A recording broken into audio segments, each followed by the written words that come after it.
Du bist sehr, sehr gut. Wirklich, das ist sehr, sehr schön. Da werden vielleicht ein paar bisschen mehr Mühe haben.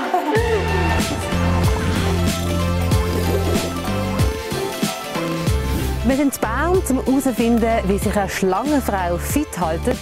Nina Buri, die kann mit ihrem Körper Sachen. Das gibt's gar nicht. Nina ist Kontorsionistin. Das bedeutet, dass sie ihren Körper in Stellungen verdrehen kann, die für normale Menschen unmöglich sind. Darum bezeichnet man Nina auch als Schlangenmensch. Rina, du hast dir diese Challenge stellen und ein paar Übungen von mir gesehen. Ich will den Spagat können am Ende. Möchtest du das? Aber das kann ich dir leider nicht geben, weil in meinem Spagat habe ich sehr lange geübt und jeder, der von null anfängt, müsste eigentlich monatelang üben, bis man den Spagat perfekt kann.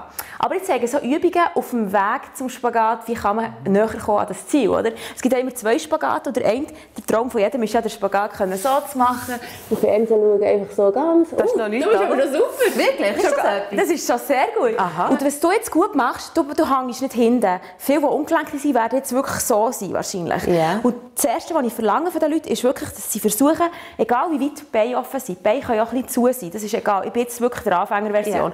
Hier gerade Bauch eingezogen und versuchen wirklich hier das Becken fast ein bisschen zu holen, Kreuz einfach wirklich gegen vorne tun, dass man nicht hinten hängt.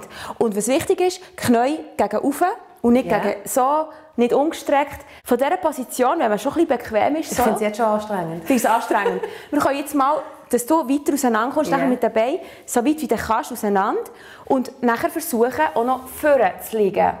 Denkt wirklich daran denken, der Kopf wird wirklich schwer hängen, nicht irgendwie verkrampft. Versuch so nicht, oder? Einfach bambeln lassen. Bambeln. Listen, bambele, überlasse die Arbeit der anderen. Bambele. Aber wie oft und wie lange muss man das üben, bis man dann den Spagat kann? Wie lange ist es bei dir gegangen? Du merkst jetzt, du hast es einmal gemacht. Ja. Das wäre nie genug. Das ist jetzt einmal anfangen. Jetzt müsstest du etwa 3 Mal die wiederholen. Ja. Dass du mit der Zeit merkst, es geht sogar noch ein bisschen weiter. Es geht noch gar noch ein bisschen weiter. Ja. Und mit der Zeit ist es wahrscheinlich so ein bisschen wie, jetzt bist du einen Schritt weitergekommen. Ja. Das ist so ein Gefühl. Aber einmal ist nie genug. Einmal ist kein Mal. Also man muss immer mehrere Mal. Und dann hast du sicher noch eine Übung, von der man ganz verstieft ist und sonst wieder aufzugehen, sich mal auflockern. Was kann man denn machen?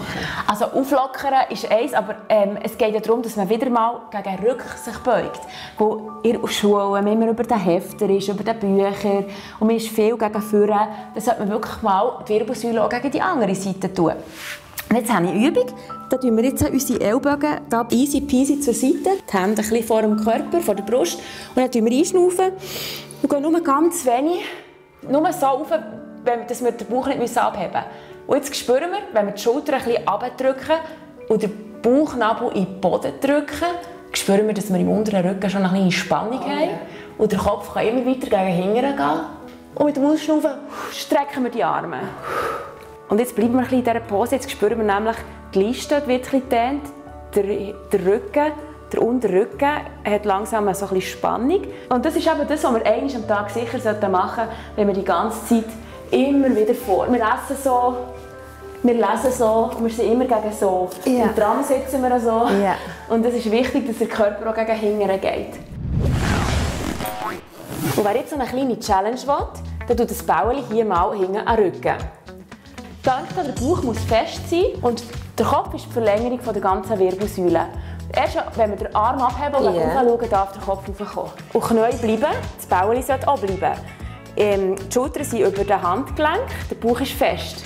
Jetzt gehen wir mit dem Bäuerchen auf dem Rücken, strecken wir wieder Arm und Bein, noch nicht vom Boden weg. Genau, und jetzt vom Boden weg, das Bäuerchen bleibt. Halten, etwa 10 Sekunden. Und wieder runter. Das braucht Kraft. Aha, in super. den Armen. In den Armen, genau. Ich habe zuerst den Bauch gespürt, aber jetzt habe ich plaudert mit dir und bin nicht konzentriert. Das ist auch nicht gut. 1-0 für mich. 1-0 für dich. Wir noch eine Seite machen. Genau. Zuerst am Boden und dann langsam rauf. 10 Sekunden halten. Super. Das sind lange 10 Sekunden. Ja, wieder runter. Versuch genau runter, genau. Diese Pose auch bewusst zu machen. Und jetzt wieder rein. Und wieder stabil. Und die Arme gestreckt. Also als ich da angekommen bin, habe ich mich gefühlt wie eine Spaghetti, frisch aus der Packung, steif und hart, während du einfach ein super gekochtes, schön bewegliches Spaghetti bist. Und mittlerweile, so nach all diesen Übungen, ich bin noch nicht so eine schöne Spaghetti wie du, aber doch ein bisschen mehr gekocht. Du hast auch Selbstbewusstsein in den Körper gebracht, das ist super, aber du hast einen sehr guten Level und ich hoffe, dass die Kinder daheim diesen Level auch erreichen, wenn sie jeden Tag die Übungen machen. Ich habe vor allem eine sehr gute Lehrerin gehabt. Danke vielmals, Nina. Merci vielmals. Danke vielmals.